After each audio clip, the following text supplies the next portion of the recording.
Safe space for Donald Trump. Fox News is in somewhat of a weird spot. They've just raided the Capitol. A mob of people screaming insurrection has just raided the Capitol in a failed coup attempt. The President of the United States has been pushing people who are around him, people like Pence and some of the other Republicans, including phone calls to political leaders in the various states to basically try to assist him and aid him in that coup attempt. Call it what it is. It is literally a coup attempt. Just because he failed at it, just because it was out in the open, doesn't necessarily mean he wasn't necessarily trying to turn or overturn the results of the election that he lost.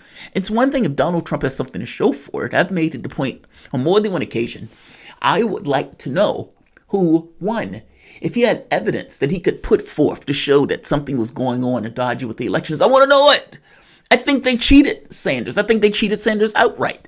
But the catch here is in the Republican Party has a history of gaming the system, either with voter ID laws, interstate cross-check, whatever they can to try to knock off numbers. And so you have this situation now where these guys are claiming that the Democratic Party did what they have been doing for years. If Donald Trump has evidence that he was cheated, Donald Trump should show it. If he believed that the Cubans are working against him, if he believed that the ghost of Hugo Chavez is being summoned with a Ouija board in order to work with the Dominion Power Company, then he needs to show that. He needs to conjure up that ghost in court, something. But not this. Without evidence, he's been able to convince millions that he won a race that he didn't win. It's utterly astonishing. Fox has a weird spot on this because Fox has to somehow dance between the raindrops. It's hard for me to believe that they're going to agree with the attack on the Capitol. I think they would have a hard time agreeing with that.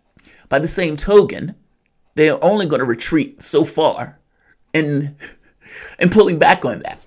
So Killimeade here is going to basically talk about how the impeachment is a bad idea.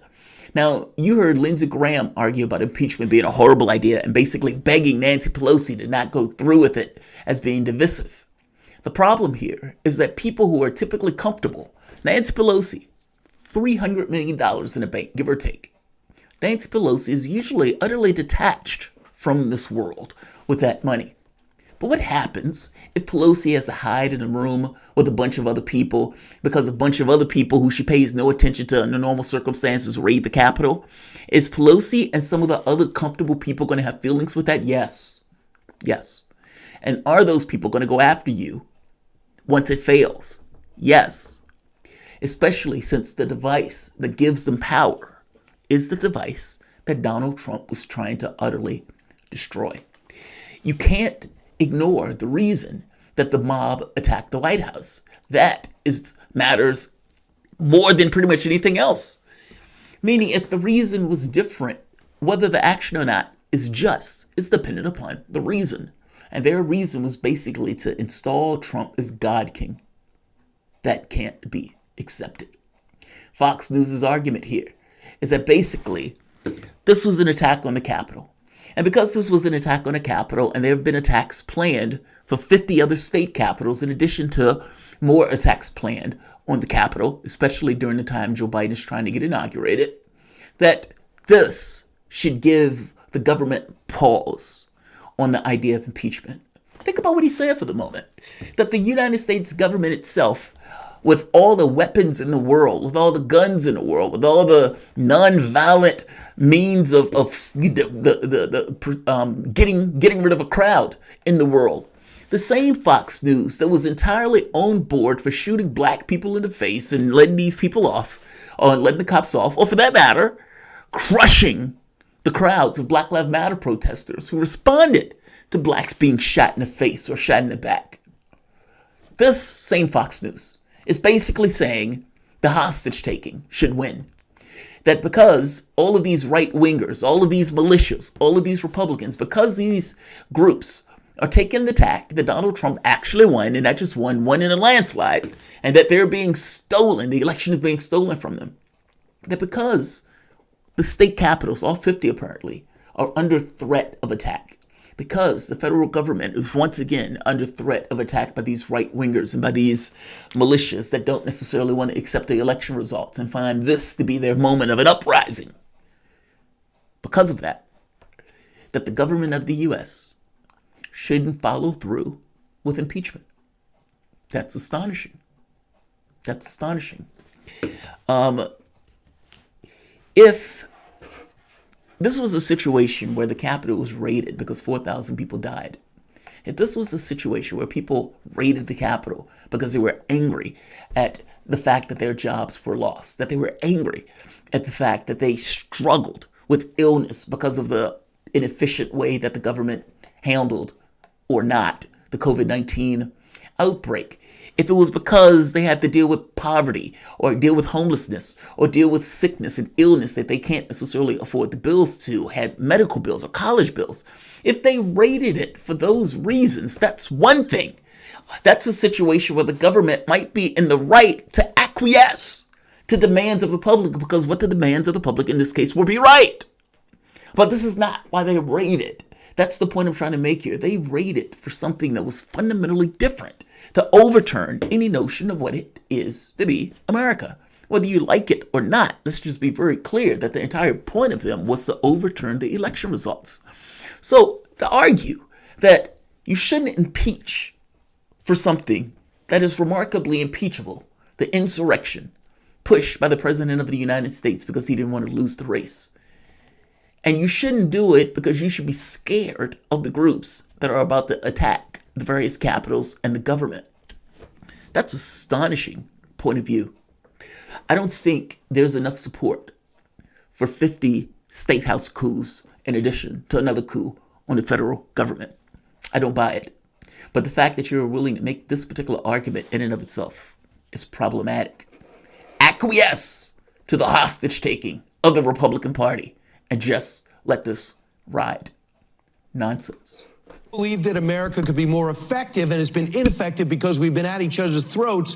What could be more disenchanting? They don't want him to run again. They don't want him to run again. They don't want him to run again, and that's fine. But you don't understand, too, there's a lot of people that want him to, number one, continue to be a force in the Republican Party, believe a lot what he believes. He has 75 million supporters. So if you have an overarching sense that I got to bring the country together because we see what's happening around this country, how 50 state houses are being threatened on Inauguration Day. This is the last thing you want to do. It astounds me that now Chuck Schumer, guys, is exploring a possible workaround using the authority granted to 2 senators back in 2004 to reconvene the Senate in times of emergency, I assume this, and have a quick impeachment vote. Fantastic idea. Mitch McConnell has to sign off on it, but it would be as dumb as Nancy Pelosi hopping on 60 Minutes last night and saying the president's an imminent threat and he has to be derailed. Mitch McConnell said, I don't think it's dumb at all.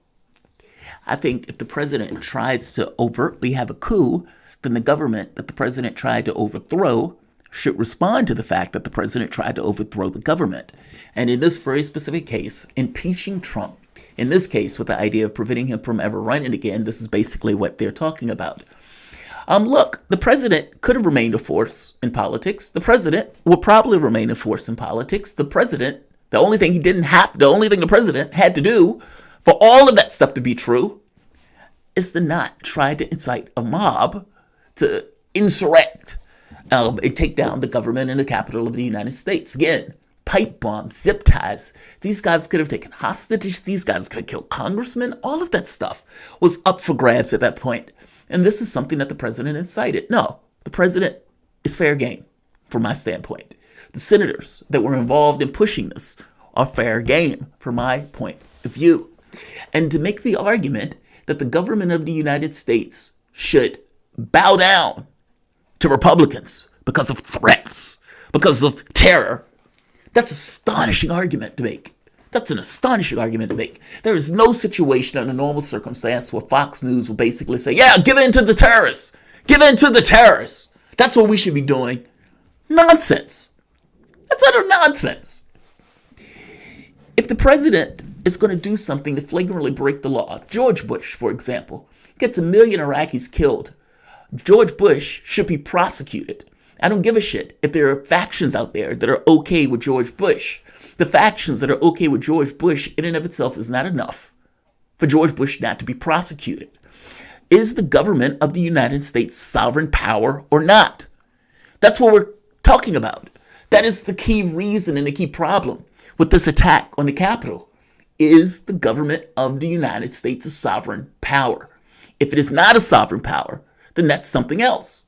But the argument that Fox News is basically making is it is not, that it should acquiesce and bow down to the right-wing militias. And I'm saying that is nonsense. If your government is willing to bow down and cater to right-wing militias, if your government is willing to bow down and cater to militias at all, I have a very dim view of militias in this case, then sovereignty is a fig leaf. It doesn't exist in that case. In my very specific point of view, or my very specific point of view, is that if you're going to impeach him, impeach him.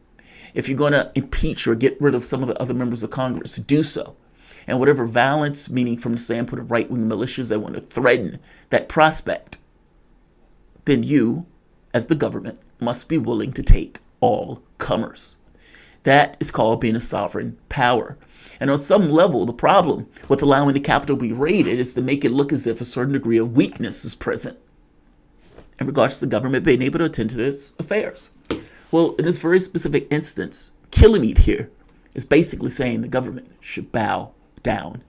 I'm saying Killimeade is talking out of his ass. Do you really want a country where they could be threatened into not prosecuting certain people? Imagine for the moment some drug cartel member, and instead of that person being prosecuted, the government basically backs away because the government is terrified. If the government is terrified of prosecutions, then the government in that case is not really acting as if it is the government. How can you be government if you're not sovereign power? This goes to the kind of philosophy around the government and everything else that's true. And I'm just trying to make a basic point. If you are not willing to prosecute somebody for inciting a rebellion because you are terrified that some of their supporters may incite a further rebellion, then there's something going on with the sovereignty of your country and your ability to be able to execute the laws of that country. They tried to stop the country from certifying the results of the election. And yeah, I don't necessarily have a dog in the hunt in either particular party of being in the election, but I see something greatly problematic with the idea of them raiding, with the idea of trying to foment a revolution. And you have to ask, what does that revolution look like with the people who are basically at the helm? Killimeade is talking out of his ass. Like, share, and subscribe. By the way, guys, I have a funeral that we have to go to this week. My grandmother just passed. The funeral is going to be, I believe, on Thursday or Friday. So this channel may be off for the next 2 or 3 days. We'll see. We should be back at the very least by Saturday. So we will definitely have shows on Saturday. And I may have more of a scale back show, give or take, maybe with the cell phone while we're there. But nevertheless, if I get the opportunity to do more shows today, you will see me. But if you don't, that's basically what's going on. And I may put up a separate video just to give a heads up to the audience. Like, share, and subscribe.